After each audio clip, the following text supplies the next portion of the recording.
Hi everyone, welcome back to my channel and thank you so much for joining me today. So I know that a lot of schools are going back into session now and I wanted to discuss today teaching in the online environment and building connections in different protocols. So if you're interested in this topic, then please keep on watching. Okay, so you can see that I'm actually using one of the new features of Zoom where you can actually set your PowerPoint or your keynote as a virtual background and I can move myself around. So I'm so excited that I can actually be immersed in my actual PowerPoint now. So the first thing that I actually want to talk about is that it's not a matter of if, it's when technology gremlins visit. We have to really try to exercise patience and kindness.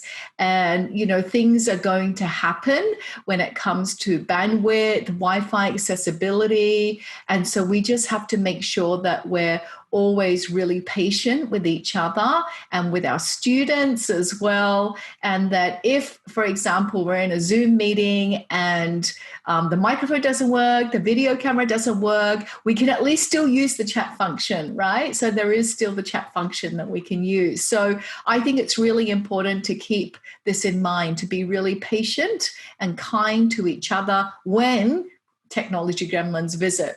Okay, the other thing that I wanted to discuss was breakout rooms.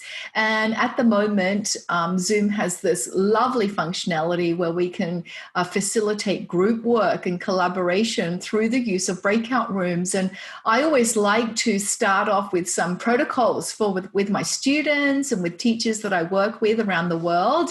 And so we normally will put responses on a Padlet wall so that we can actually make our thinking visible and document the thinking and the discussions that's gone on. So I always ask every group to take note of their breakout room number.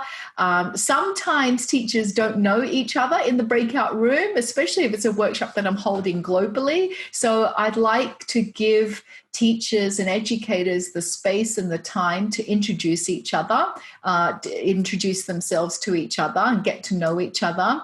And then we have to have different roles in the group. So there's got to be one scribe, one speaker.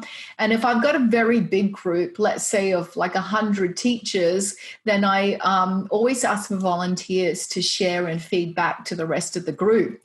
I think we also need to ensure that our students are given equal amount of time in the breakout room. And so if there's a timekeeper that can ensure that everyone gets at least 1 to 2 minutes to speak and to contribute to the prompt that is being given.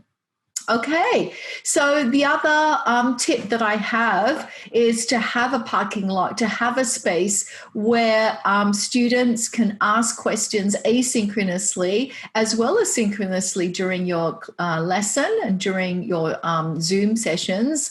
And so sometimes students don't want to ask in the Zoom class. Sometimes they want to be anonymous as well. So having some kind of a parking lot to really help students seek that clarification is helpful. And essential agreements. So I'm a firm believer of co-creating, co-constructing essential agreements with the people that I collaborate with. And so I always recommend that at the beginning of the year, you actually co-construct essential agreements with your students, and here are some possible themes that you could use to co-construct those.